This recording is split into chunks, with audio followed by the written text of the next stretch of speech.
When a human being takes his final breath in this world and the soul departs from the fragile body, a new reality begins. The eyes of the living see only silence, tears, and the lifeless form being carried toward the graveyard. But in the unseen realm, the deceased is already experiencing the first glimpses of Barzakh, the intermediate stage between this world and the day of resurrection. The grave is not merely a hollow cavity filled with soil.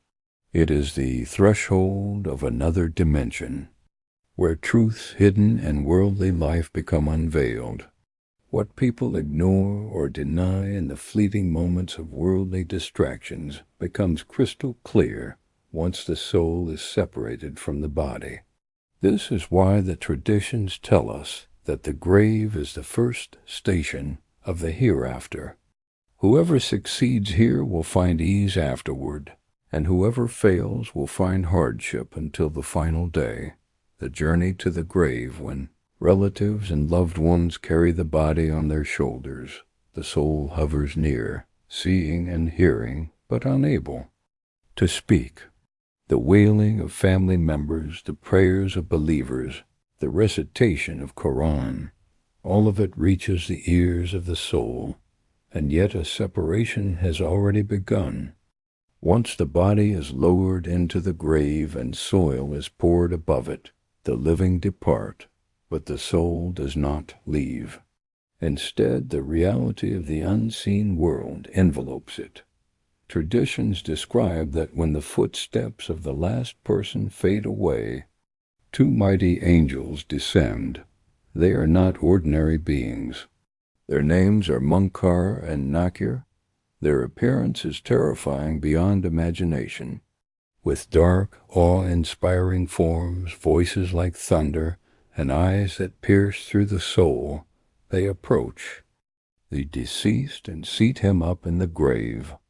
The deceased, whether buried in a lavish tomb or a simple pit, whether body intact or decayed, whether drowned at sea or burned in fire, in the realm of Barzakh he is seated upright for questioning. The first question, who is your Lord?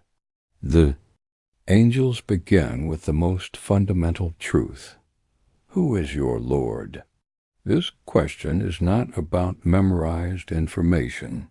It is not about uttering the word Allah with the tongue.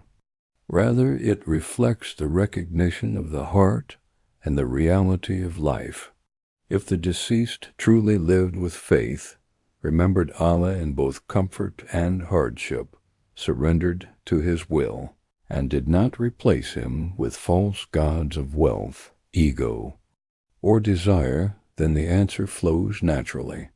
My Lord is Allah.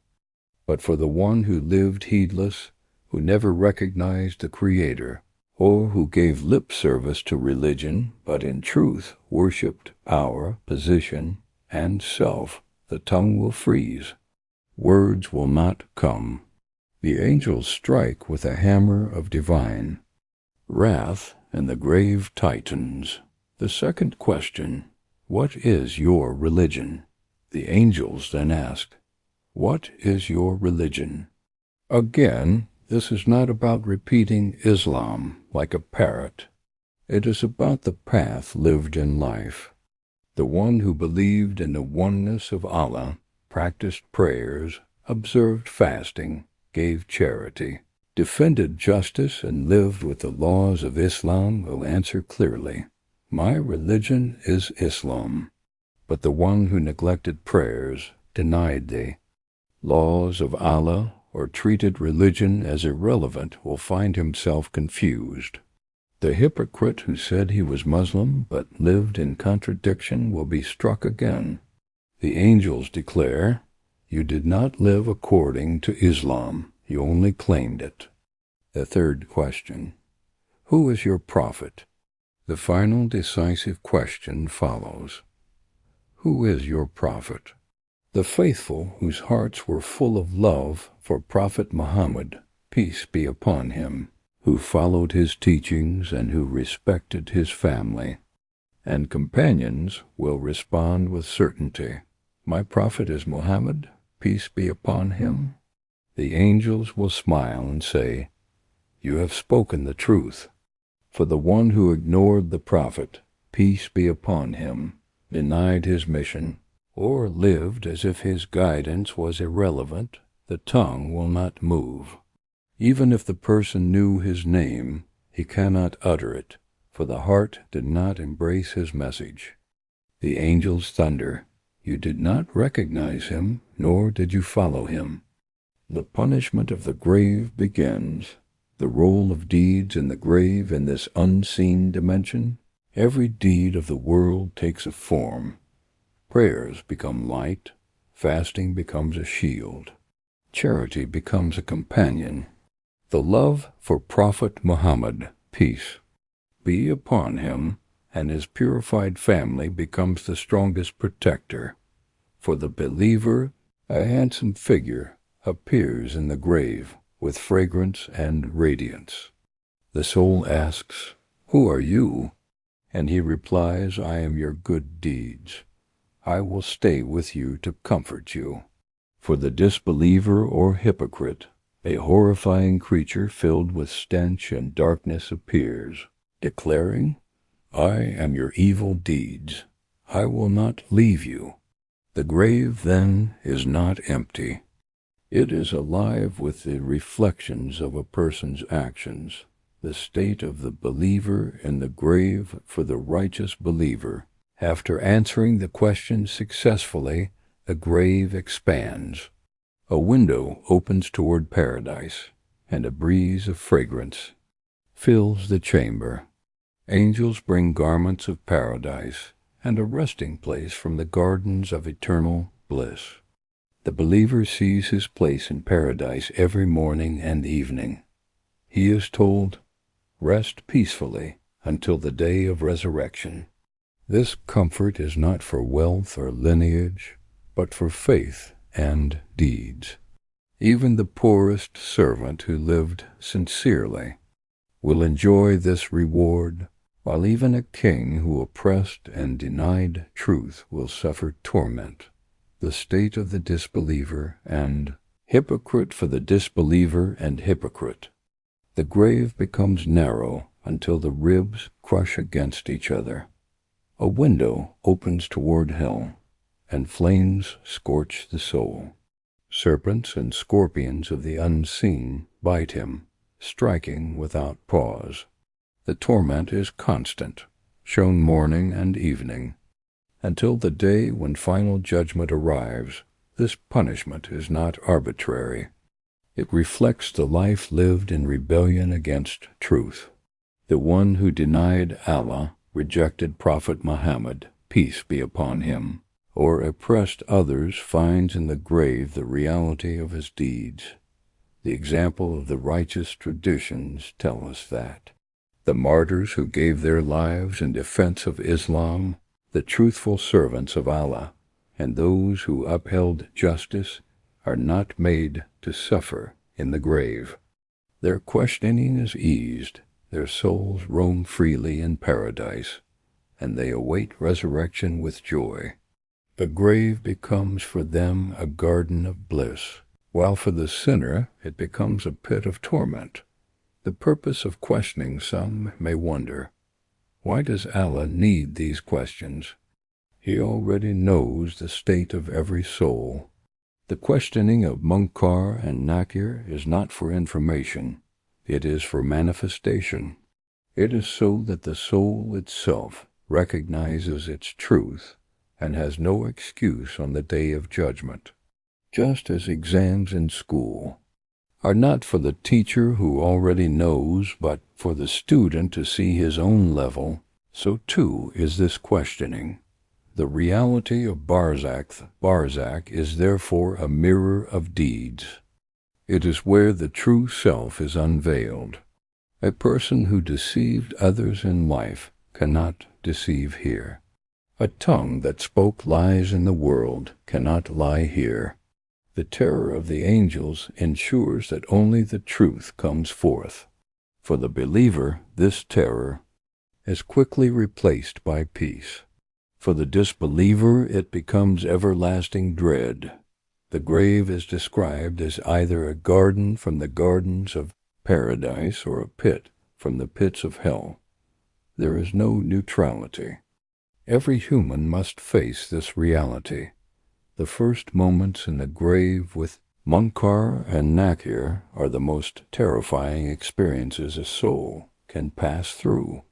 Their thunderous voices and piercing questions open the gate to a new stage, and from that point forward the soul is placed into the long waiting of Barzakh. In Part 1 we saw how every soul must face the questions of Lord, religion, and Prophet Muhammad, peace be upon him. Those who succeed find peace. Those who fail fall into punishment. Yet the journey does not end there. The grave is not a place of silence. It is alive, either with light and fragrance or with fire and torment. In this part we explore the ongoing life of the soul in Barzakh, the conditions that unfold after questioning, and how believers and disbelievers spend their waiting until the day of judgment. The expansion or constriction of the grave for the believer who answered correctly. The grave expands so much that it becomes as vast as the horizon. A window is opened from paradise, and the breezes of mercy enter. The believer sees his place in paradise every morning and evening. He is clothed in garments of paradise, and his resting place is lined with silk and fragrance. The grave no longer feels like a pit of earth, but rather a chamber filled with peace. His righteous deeds appear in comforting forms, keeping him company, protecting him from loneliness.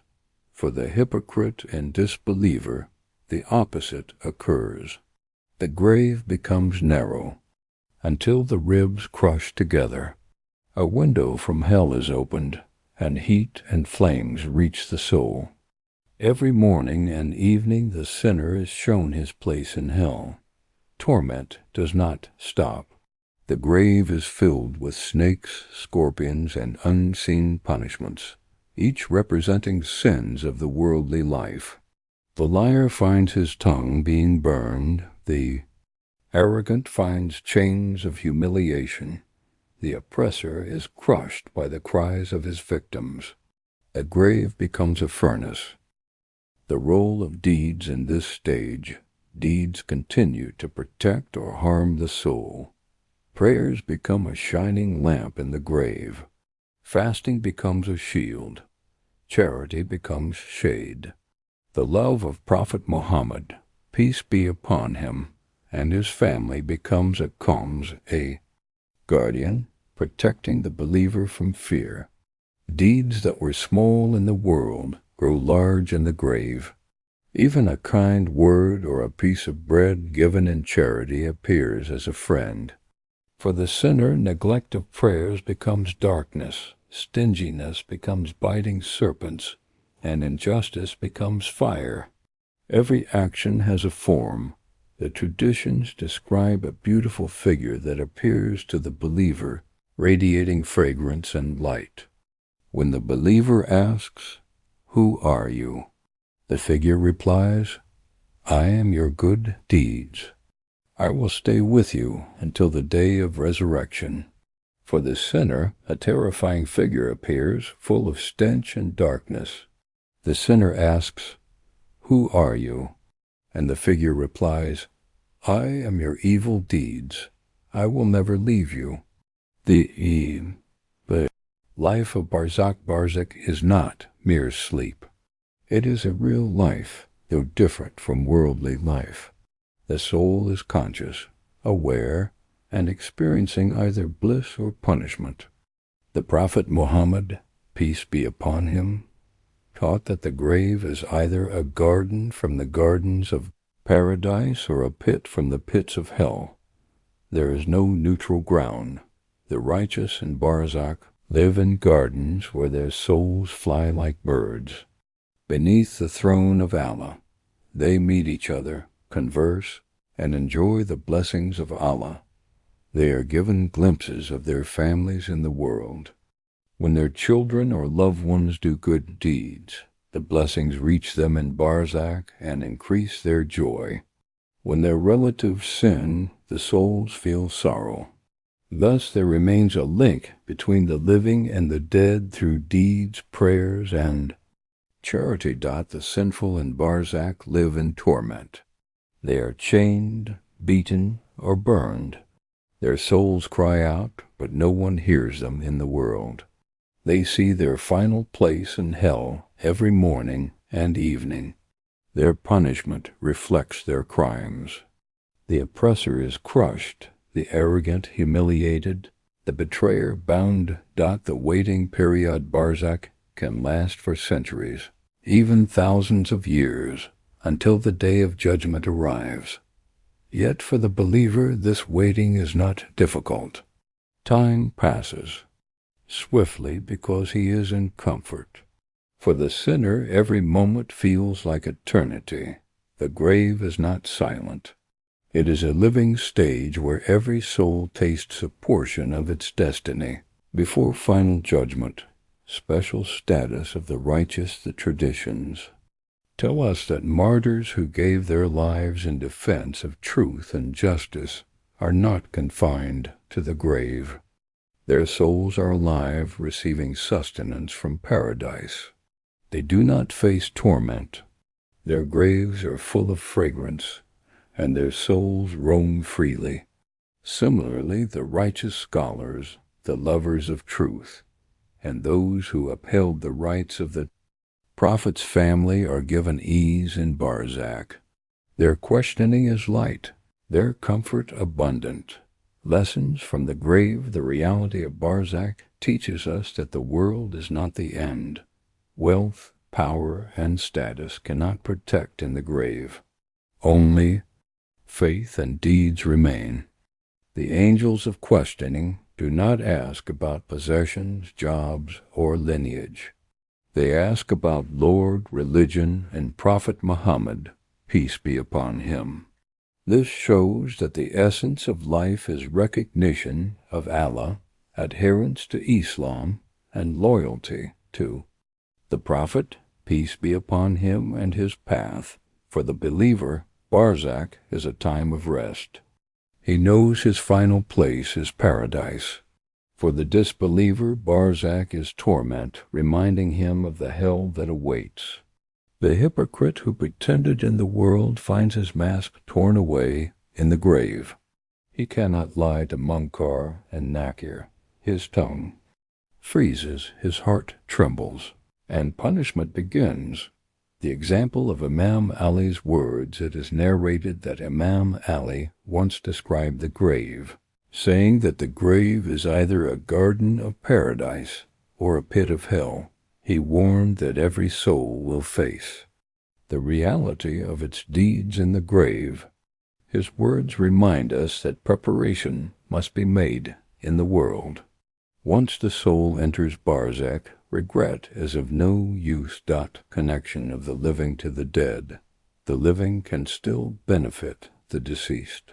When a believer recites Quran, gives charity, or performs prayers for a deceased relative, the reward reaches the soul in Barzakh. It becomes light in the grave, expanding the chamber, bringing relief. This is why the Prophet Muhammad, peace be upon him, encouraged prayers and charity for the dead. It strengthens their state in Barzakh and brings them peace. For the sinner, punishment may be reduced if relatives pray for him or give charity on his behalf. Allah's mercy is vast, and the deeds of the living can intercede for the dead. This link between worlds shows the mercy of Allah and the power of community and family ties. The finality of the grave is not the final judgment, but it is a decisive preview. The believer already knows he is destined for paradise, and the sinner already knows he is destined for hell. The day of judgment will make it official and eternal. but the grave reveals the truth. This is why the traditions emphasize remembrance of the grave. To remember it softens the heart, awakens the conscience, and keeps man humble. The journey of the soul does not end in the grave. The questioning of Munkar and Nakir marks only the beginning of a long waiting period in Barzakh. In Part 1, we saw how the angels interrogate every soul about Lord, religion, and Prophet Muhammad, peace be upon him. In Part 2, we explored the state of souls in Barzakh, believers resting in gardens of light, sinners trapped in pits of torment. Now, in this final part, we turn to the great awakening of the day of resurrection, when the silence of graves breaks, when every soul is raised, and when the temporary waiting of Barzakh ends with the eternal judgment of Allah, the trumpet of resurrection time. In Barzakh may feel long or short, depending on the state of the soul. For the believer, centuries pass like moments. For the sinner, a single day feels like an eternity. But eventually the great promise arrives. The angel Ezraphil is commanded to blow the trumpet. The first blast brings destruction to the universe. The heavens split, the mountains crumble, the seas boil, and every creature falls. Silence covers creation. Then comes the second blast. With this, the dead rise from their graves. The traditions describe the scene with awe. The earth splits open, and billions of human beings emerge. The graves empty as if the soil had been only a thin cover. Souls rejoin their bodies, now transformed for the day of judgment. The believer rises with light on his face, while the sinner rises with darkness and fear. The angels of the grave, Munkar and Nakir, who had questioned soul, now step aside. As the soul is driven toward the great gathering, their mission is complete, for the truth has been unveiled in the grave. The gathering of all nations on that day. Every nation gathers under its leader. Prophets stand with their communities, calling them forward. The Prophet Muhammad, peace be upon him, stands at the front of his nation, leading them with honor. Those who truly followed him are gathered with light. Those who betrayed him and turned against his message stand in humiliation. The family of the Prophet is honored, and those who loved and supported them find comfort. Those who oppressed them are surrounded by shame. The sun draws near, and people drown in sweat according to their sins. Some are covered only to their ankles, some to their knees, some to their chests, and some are completely submerged. The righteous, however, are shaded under the throne of Allah. The martyrs, the truthful, and those who defended justice are honored, while oppressors tremble in fear. The scale of deeds, every deed, is presented. The book of records is opened, and nothing is left out. Deeds that were forgotten in the world appear with clarity. A kind word shines brightly, while a harsh insult darkens the page. Charity, even as small as giving water to a thirsty soul, glitters like gold. Oppression, even as small as taking someone's right, weighs like a mountain. The scales are set. The believers find their good deeds heavy, aided by the mercy of Allah, their love for Prophet Muhammad, peace be upon him, and loyalty to his family intercede for them. The sinners find their evil deeds heavy, and excuses no longer help. They realize too late that their chance was in the world. The bridge in the pool between humanity and paradise spans the bridge, sharper than a sword and thinner than a hair. The righteous cross swiftly, guided by their light, while the sinners stumble and fall. Beneath lies the blazing hell. The Prophet Muhammad, peace be upon him, stands at the pool of Kauthar, giving water to the faithful. Whoever drank from this pool never feels thirst again, but those who betrayed him are turned away. The witnesses of truth on that day, witnesses arise. The earth speaks of what it bore. The limbs of every human testify about what they did. Tongues confess, no one can deny. Among the witnesses stand the family of the Prophet, who testify to who upheld their rights and who betrayed them. Justice is complete, for no deed is hidden. The final judgment at last, Allah declares judgment. The believers are welcomed into paradise with peace. Their graves were gardens of light, and now they enter the eternal gardens where rivers flow, where sorrow is unknown, where reunion with the beloved ones is granted. They see the face of Allah's mercy and live forever in bliss. The disbelievers and hypocrites are driven to hell. Their graves had already shown them fire, and now the eternal fire embraces them. They cry for another chance, but time is over. The day of judgment is not a day of second chances, but of truth and finality. The purpose of the grave questioning, looking back, the role of Munkar and Nakir becomes clear. They did not question to inform Allah, but to manifest truth. In the grave the soul already saw its reality, a garden or a pit. On the day of resurrection that reality becomes eternal. The questions of Lord, religion, and Prophet Muhammad, peace be upon him, summarize the essence of life. Those who lived by these truths succeed forever. Those who denied or ignored them fail forever. The wisdom behind fear of the grave, the Prophet Muhammad, peace be upon him, and his successors often reminded believers of the grave to keep their hearts soft. Fear of the grave is not meant to paralyze, but to awaken. To remember Munkar and Nakir is to remember accountability. To remember the darkness of the grave is to remember the light of good deeds. To remember the torment of sinners is to strive for the peace of believers. The grave is not distant. It awaits every soul. Preparing for it means living a life of faith, justice, and love for the truth. Death is not the end. It is the beginning of reality. The grave is the first station of the hereafter.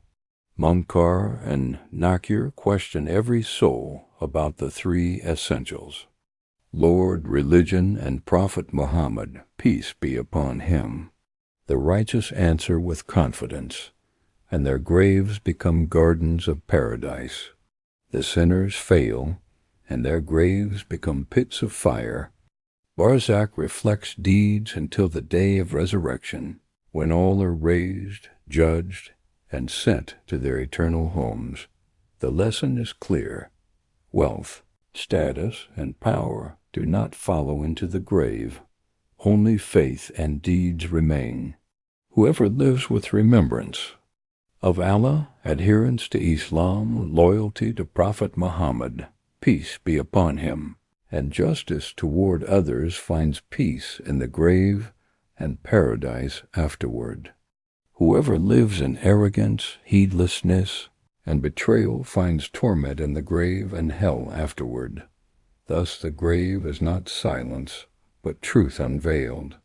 The angels of questioning remind every human being that life was a test, and the answers are written in deeds. The wise prepare before the soil covers them. The foolish ignore until it is too late. The choice remains with every soul, but the questioning of Munkar and Nakir awaits without exception.